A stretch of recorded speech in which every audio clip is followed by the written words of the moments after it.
Peace, love, and light to everyone, and salute to the gods and goddesses. I wanted to share this transmission. I had a conversation with a young god earlier, and we was into a pretty controversial discussion. All right. Now, when most of my nine ether people are on a journey to consciousness, they have to actually shake out a lot of hatred. You know what I'm saying? Over the years, we've been taught that our history stemmed from slavery. We've been taught, we've been shown all kind of things. You know what I'm saying? But one thing that's been hidden from history is what's referred to as the hidden hand, okay? A lot of individuals aren't aware of the black nobility, all right? Most of the 13 families and Luciferian hierarchy that actually run and could really control this planet are nine ether. Contrary to what you believe, a lot of our own people sold us out. Now, these individuals are actually referred to as what you may call black draconians. All right, you may have heard Rod Hayes mention them. Peace to the brother Rod Hayes. He said they look like us, but they not us. These are extraterrestrial entities that actually, some of them have pointed ears, and a lot of them may have the widow's peak. Okay, that's a genetic trait that a lot of them carry, is the widow's peak. And some of them may have ears that come to somewhat of a point at the end. Kind of what they depict as the devil. What they depict as the devil came from these actual beings. All right, and these beings actually live for thousands of years. All right, they can live for thousands of years in the human form, and they actually a lot of them are low. They low key, okay, and they whitewash. You know, we talk about whitewashing, but these individuals actually wanted to create an enemy for us to have hatred towards. All right, to completely hide themselves. What better way to hide yourself than to create an enemy for the individuals that you plan to actually create mind control over? These are the ones that's keeping us in a state of amnesia, so we don't fully know who we are. And they are also trying to lead a planet because they broke universal laws. They broke cosmic laws. So their time is approaching. You may have heard of Tarnish. Okay, this was a very disagreeable being. Okay, it was a reptilian, but she was a benevolent reptilian. Okay, but she was like a black draconian or a black reptilian. But again, she was a benevolent being. This was Inky's mom. Okay, Princess Id, they referred to her as. Now, Anu actually was Anu formed a covenant. He linked with a reptilian woman, as well as Inky, and a lot of the Anunnaki did. But then there was a section of these entities who actually had other intentions. Okay, and when these entities came down, they actually did take the planet. And when they took the planet, they actually remained low key. They remain hidden, so we don't have the ability of knowing who our true enemy is.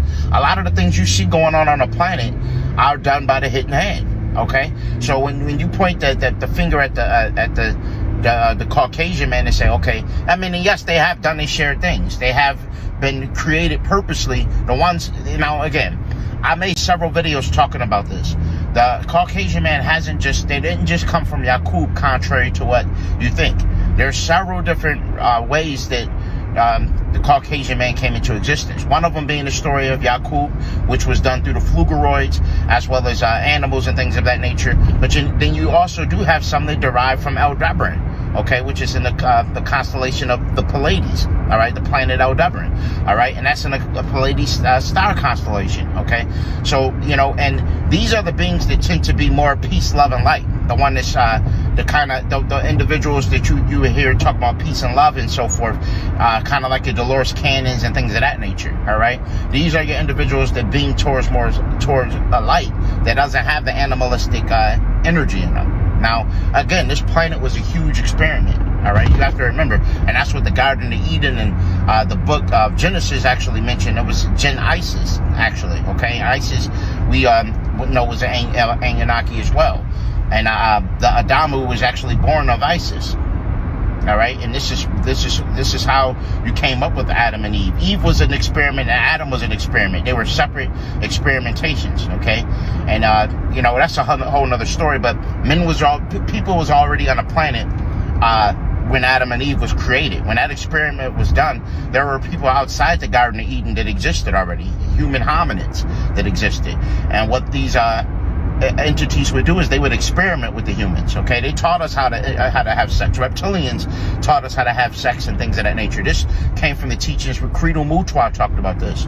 All right, so in the Garden of Eden, when they mentioned a reptilian, a snake, it was actually a reptilian that was actually telling Adam, hey, you are more than what you think you are. You are more than what you think you are. You know what I'm saying? And when he bit of some fruit or whatever the case may be, I believe that it was some form of mushroom, to be honest. You know what I'm saying? I believe that he bit off some sort of mushroom that tapped him into the higher realms of consciousness. He had the ability of seeing behind the veil or the illusion that was created, and he realized that he was God too. Okay, and then he fully tapped in. But this was before our DNA was closed, so I believe he was fully enlightened. You know, he became fully aware. They teach that Adam actually had a book that the Council of Nicaea removed. So Adam did have a book that was in the Bible. It would have been in the Bible. It's a whole book called the Garden of Eden that the Council of Nicaea did remove. Okay, so it's a lot of information is hidden from us, and we've been forced to believe that our enemy was, the sixth ether being, when it's really a hidden draconian, black draconian extraterrestrial race, referred to as the hidden hand, is actually puppet master and everything. The president not real. Congress not real.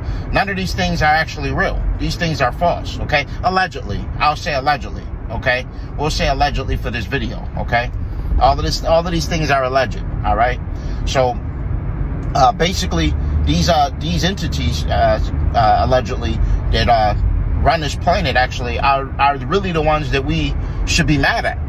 Okay, now once we unify and realize that this whole time we had the wool pulled over our eyes, we'll be able to conquer and take over this realm again and bring the planet back to a utopia state. A lot of these beings thrive off fear, grief, guilt, anger, and things of that nature, your low frequency vibrations. Okay, so if you keep the mindset, I mean, that's why the laws of Ma'at talk about your heart being light as a feather. All right, and that's just for my non-ether conscious people. You can't, if your heart not light as a feather, you don't have the ability of gravitating to the fifth dimension. We in the third dimension where everything's heavy. All right, everything's heavy. These avatars we in are heavy. Everything's around us is heavy. Fifth dimension is lighter. All right, so with your heart being light as a feather is a representation of ascension. Is a representation of actually being lighter, shedding off your third dimensional body and kind of being more into your etheric body. All right, and in order to raise to that fifth dimension, you can't be navigating through this realm with the concept of hatred. All of these things were created as a fallacy to blindfold us for better mind control.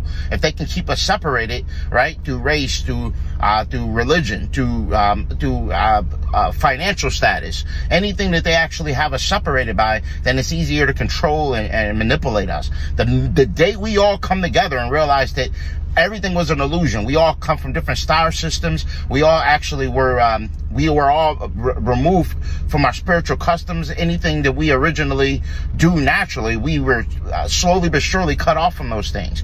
These bodies are more miraculous than we even know. Okay, the abilities like telekinesis. I'm not even supposed to be able to even speak this English language. This language was even created. Okay, we had the ability of clairvoyance, clairaudience. We had the ability of flight.